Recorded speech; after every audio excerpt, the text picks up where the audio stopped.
To put the ball in the hole. When they do that, they're a much better team. Tom Asbury, their coach, says, well, we're not a very good shooting team, and we have to play good defense to stay in ball games, and they have. And that's another turnover for the Wildcats. Oklahoma went a little more aggressive half-court trap that time, 1-2-2, and got after them a little bit. Kansas State's going to have to recognize the changing defenses by the Sooners. You won't see Kelvin Sampson sitting down tonight. He can't sit with that bad back.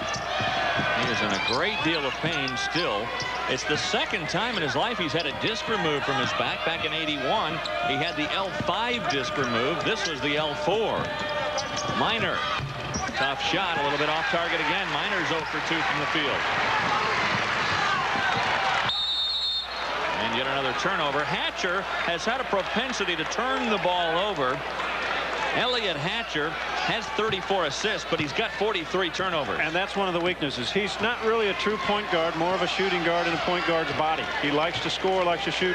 When he pushes the ball off the dribble, he'll lose it, and he will make ill-advised passes. Foster tried one from the outside. Abercrombie with that long rebound. Great matchup inside is Abercrombie versus Davis. Davis has about 5 inches, but Ernie Abercrombie is the leading rebounder of the Big 8. 6'4" and the leading rebounder. Evans, nice move for Bobby Joe Evans. A lot more movement on the offensive end by Oklahoma than by Kansas State, and the score reflects that. Back to the 3-2 zone. This is a 7-0 run for the Sooners to take the 5-point lead. One thing against this zone, you have to penetrate in between men or get inside. Again, the Sooners are going to force them to hit that 15-footer. So far, they can't. Erdmann tried to keep it alive. Abercrombie doesn't want to foul May, so he lets him go. And here comes Young with Aker. He might have walked with it. He did. Well, a good play by Mark Young gave it to Gerald Aker. He should go right up with it. When you're that big, that tall, you should take it right to the hoop, 6'11", attack the basket. Into Kansas State now with more turnovers. You saw Tom Asbury on the monitor. That's exactly what he was saying. Shoot the ball, Gerald. Watch the pick cell set for Ryan Minor to free him up, which opens up this Sooner offense. Abercrombie spinning in the paint, count the basket, and a foul. Well, this kid is tough. You said 6'4", 240 pounds. He's going against Tyrone Davis, who's 6'9". The thing about Abercrombie, he is quick inside, makes spin moves, uses his body, up strong, holds on the basketball, finishes the play. That foul called on Davis. That's his first, the team's second. That's a power move. Coming off a 26-point performance in the last ball game against SMU, had 18 rebounds against Florida. I guess you would say he doesn't have the outside shot of a Charles Barkley, but he plays a little bit like Barkley. Very similar type body. Probably not quite as big as Charles. And probably not quite as good at this point. Not too many are. Well, the Sooners have scored the last 10 points in this game and have a 10-2 lead. This zone is absolutely bottled up. Kansas State and another steal. Good move from Foster to Abercrombie. He missed the layup. Erdmann tracks it down. Minor. That's short. Well, I'll tell you, you can tell right now, Nate Erdmann is an athletic body. He jumps after the basketball. He's quick off his feet. He's a transfer from Washington State who played for Kelvin Sampson his freshman year. Last year went to Hudson Junior College. The zone defense, 3-2 or 1-3-1 different times, is aggressive. Here on the break. Oh, does Ernie want this one back? Oh, that's a gift. K-State in the 2-3 zone, and they will do that from the underneath out of bounds.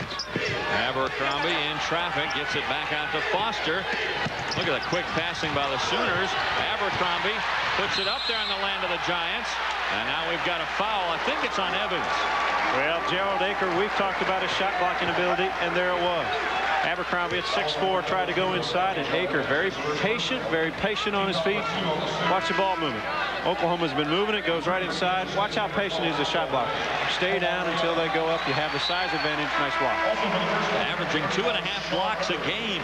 Look at Kansas State, just 2 points. John, they haven't scored in more than 6 minutes. Well, right now the zone defense, and Kelvin Sampson doesn't have to change anything. They stay in the zone. They become aggressive with the zone. Kansas State's going to have to find out how to get the ball inside, outside. In one way, it goes out the other way. Paco May, that's where he likes to shoot it, but that one barely caught iron.